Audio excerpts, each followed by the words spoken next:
Ladies and gentlemen, boys and girls, we have a NASCAR Daytona 500 race from 1970 using the Plymouth Superbirds that took NASCAR by storm.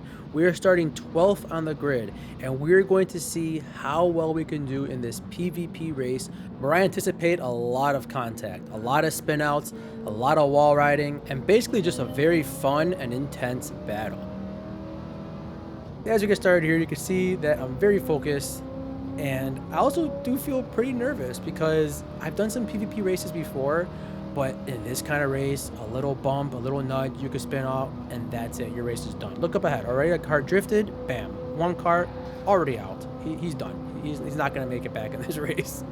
So as we keep going, look ahead. A few places up. I think it's like the 5th or 6th.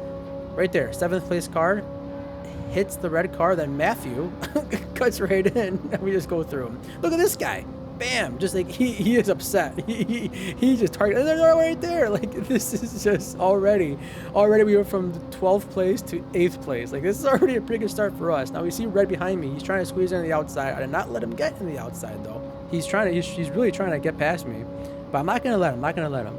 Now look at the force feedback. Look at my hands and see the movement in the wheel. Right, the force feedback is pretty strong. I don't play the strongest force feedback, but this one you can feel with the car, you know, and when you're going really fast around the turns especially, you feel the power. Like at the end of this race, my wrist was actually kind of hurting, like because I was just so much, you know, forcing it. And you could just see I'm smiling, like I'm having a great time right now.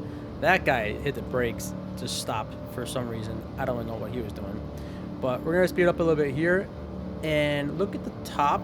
Car hits the wall there. Some sparks are flying. And look even further up, the 2nd and 3rd place. The car is starting to spin out. 2nd place hits the 3rd place, and now he's out. They're both out, and that car disappears. So somehow all of a sudden we're in 6th place now. We're like 2 minutes into this race, and it's pretty eventful. You can see I actually almost went off the track because there's so much force at 197 miles per hour. It's hard to control sometimes. Now, if you look at the track here, you can see that everyone is pretty spread out aside from the leaders in front. So that's because when you lose the slipstream after spinning out, it's very hard to recover. It's going around and around in a circle like this. So unfortunately, the race is pretty much done. At this point, we're just focused. We're keeping an eye on the guy behind us just to check him, make sure he's not going to pass. If we have to defend, we will. And we're trying to be aligned with the cars in front. They're getting a little bit close to each other at times, but overall, it's a pretty clean race. But then right there, I hit the wall. You can see my face. I know I messed up. And red just gets right past us. And at that moment, I'm thinking, man, okay, just focus up. You can do this. Like, just hang in there. And sure enough, I catch a break. Blue hits green a little bit. He's rubbing against the wall. I could get an easy pass, but for some reason, I did not pass from the outside. I'm shaking my head because I knew I messed up. So, you know what? I gave him a courtesy wave saying I'm sorry. And the reason why is because the force feedback was so strong. I didn't know if I went to the outside, if I'd be thrown into the wall just because of the momentum and the force. So I played it safe. But what are you going to do? That's racing. So we carry on, and we're just trying to at this point catch up. But again, we almost went out there. And you can see my face. I knew that was a close call. I knew that crewed my whole race. At this point, we went from 12th place to 6th place. We have 2 laps to go. We're just focusing on finishing this race and not spinning out. But we do catch a break. Look up ahead here. Blue hits the wall.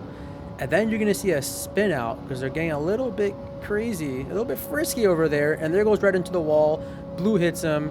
Blue is going to get a fat penalty, which you'll see momentarily. At this point, I'm catching up quickly because they all slow down. And now we're in 5th place with an opportunity to get 4th place. But unfortunately, I made a big mistake here. Again, I did not play the outside. I played it safe, stayed in the inside. I hit him, slows me down, and green passes me no problem. Thankfully, like I said, blue has a 4-second penalty, and therefore, I'm easily going to pass him. And at least that'll put us into 5th place. So here you go. Here's a pass right up ahead. There we go. He's slowing down. I pass him. And that's where we're going to finish, ladies and gentlemen, in 5th place.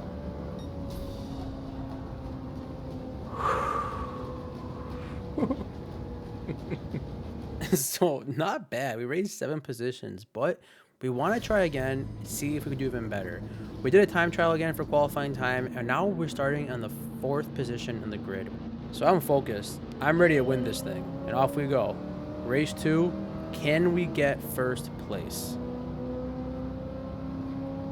Now, the guy behind me, he's pushing hard. Car already spun out. You see in the rear view mirror. If you missed it, rewind. But you can see there's quite a lot going on already behind me. And we're only 45 seconds into the race. These guys in front of me are kind of going around town. And Red Bull, he made a mistake to hit the wall. So I'm just going to easily go past him. He knew that he couldn't cut me off without causing an accident. So we skip ahead a little bit. And we got a tight race here. Ben Ready and Ryder. Now, for a second, I thought I had an opening. But Ryder closes the inside just in time. Good defense there. And we're back in positions 1, 2, and 3. 2 laps down, 5 more to go. We're going to skip ahead here a little bit. Now, you're going to see another gap opening up by Ryder. And this time, I'm actually able to squeeze in just enough where he can't defend. So now we're in 2nd place. But check out this maniac behind us. Red doesn't even care. He hits Ryder. Ryder is now out of the race. All because he opened a door to me. And then he smashes him again. This guy's out of control. He's flashing his lights. Clearly trolling. But I'll tell you why. Because sportsmanship rating is not affected in this daily race A. And because of that, people are doing whatever they want. So it's unfortunate. But at the same time, I understand it since NASCAR has a lot of tension, has some rubbing and shoving. So I guess I understand. But check this out right here. This is actually ridiculous. Blue at this point doesn't even care. He just rams it into the guy. He's like, get out of my way. And now he's gunning for me. And I can feel the pressure on me a little bit, but I'm still focused. I'm focused on getting first. We have the best lap just now at 46.865 seconds. Then we're passing Ryder, who's a poor guy. He just got lapped by us. He's the one who Red hit earlier and was trolling and flashing his headlights. So now here, okay, it's the 5th lap, and I knew I was doing this too early. I'm passing him. I check. I'm like, I think I'm going to do it. I think I'm going to do it. I think I'm going to do it. I think I'm going to do it. But then, like a moron, I cut in right here. Here it comes. And now I lost a little control. That allows the blue behind us to catch up, and he just hits me. Doesn't even try to avoid me. I spin out, and at this point, my race is done. I get stuck into the pit lane somehow, and you can see my disappointment in my face. I'm just thinking right there, I'm like, why did I try to pass the 1st place driver in the 5th lap? I should have waited to the 6th, maybe even the 7th. See if he makes a mistake first. I forced it. I pushed it. I shouldn't have done that. I let them know how I feel. It was a lame hit by Make 507, but at the end of the day, what are you going to do? I made an outro fresh from after that race, but I wanted to change it a little bit. And I was too disappointed at that moment. But just want to say thank you so much if you made it to this far in the video. I really hope you enjoyed it. Let me know what you think in the comments, what you think of making a video like this more often. And if you want to show your support, hit that like button and subscribe button. Again, leave a comment. I love reading them. I love responding. And I'll catch you guys all in the next one. Have a good one.